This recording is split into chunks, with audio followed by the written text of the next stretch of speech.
pendidikan ini akan menjadi kemana, akan menghasilkan lulusan seperti apa, itu kurikulum adalah jiwanya.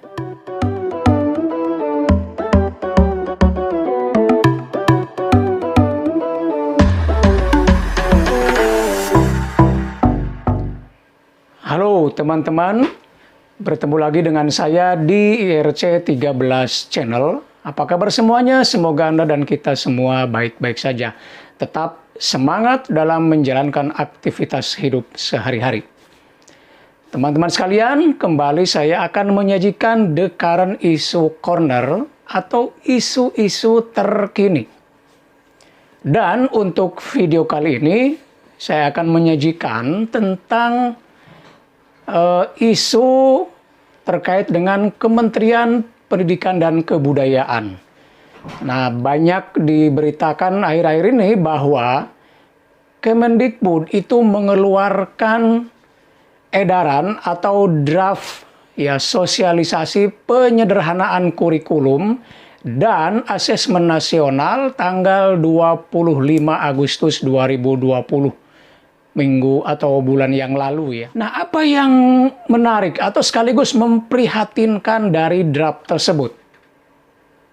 Nah, sebagaimana diberitakan di sejumlah media bahwa di dalam draft tersebut itu disebutkan mata pelajaran kurikulum itu akan dihapus di SMK dan dijadikan mata pelajaran pilihan di SMA. Jadi anak-anak SMA tidak lagi wajib mempelajari atau mengikuti mata pelajaran sejarah karena jadi pilihan.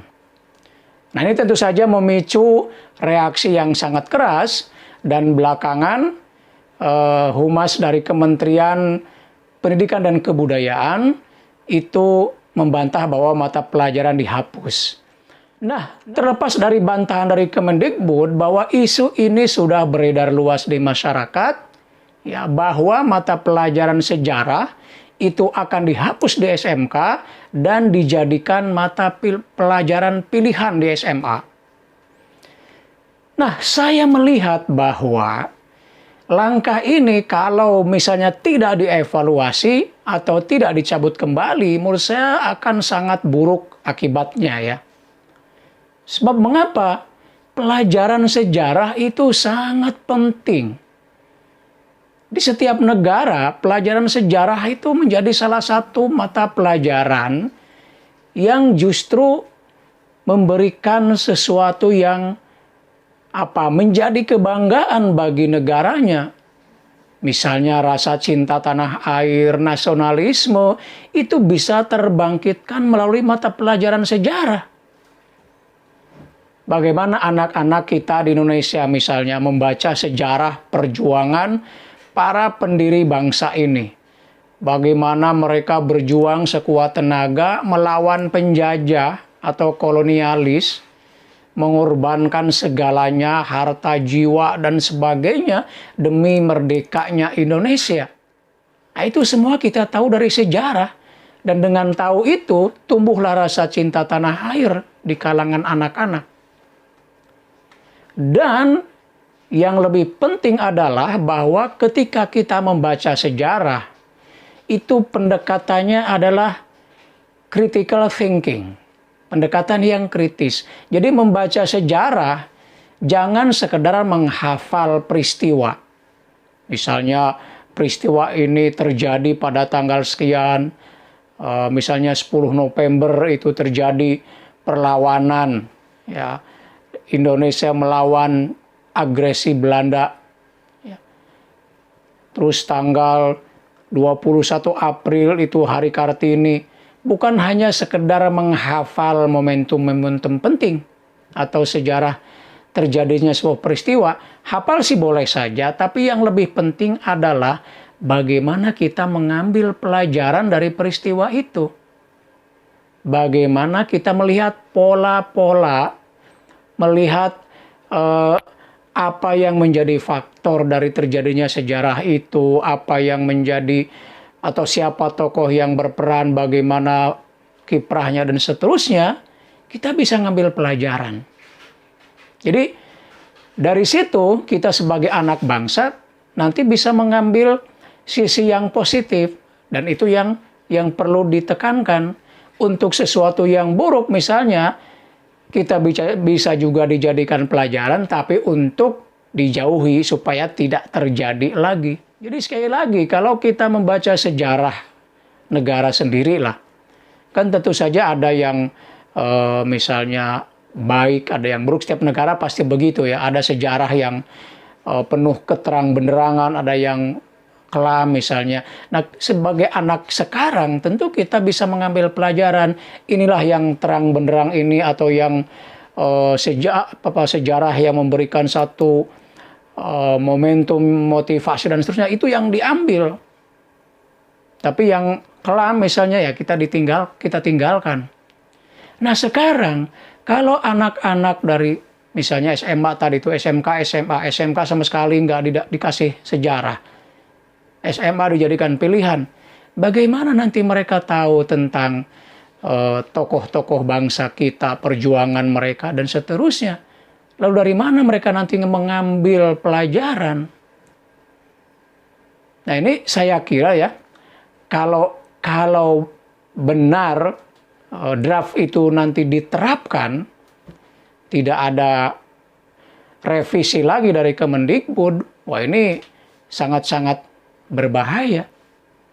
Dan ini saya yakin karena pengaruh pragmatisme.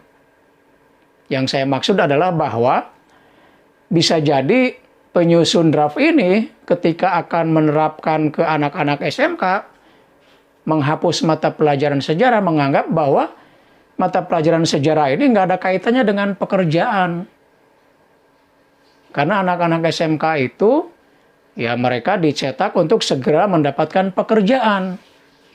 Juga anak SMA, ya makanya dikasih pilihan saja. Bagi yang nggak berminat sejarah, ya mereka tidak usah mengambil.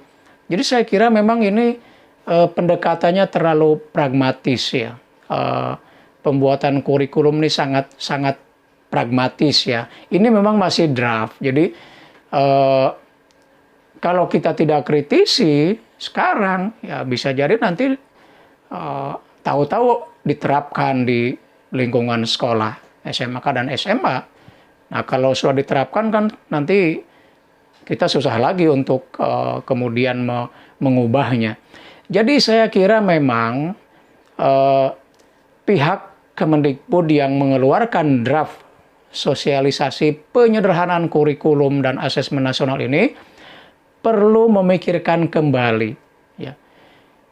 Memang menyederhanakan kurikulum sih penting, ya, supaya anak-anak tidak terlampau banyak beban gitu ya dalam dengan berbagai mata pelajaran.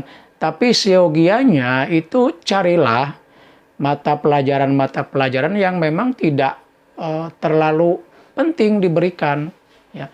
Jadi harus memilah mana yang memang sangat penting, mana yang ya cukup misalnya diberikan secara non formal gitu. Berarti kan tidak terlalu penting.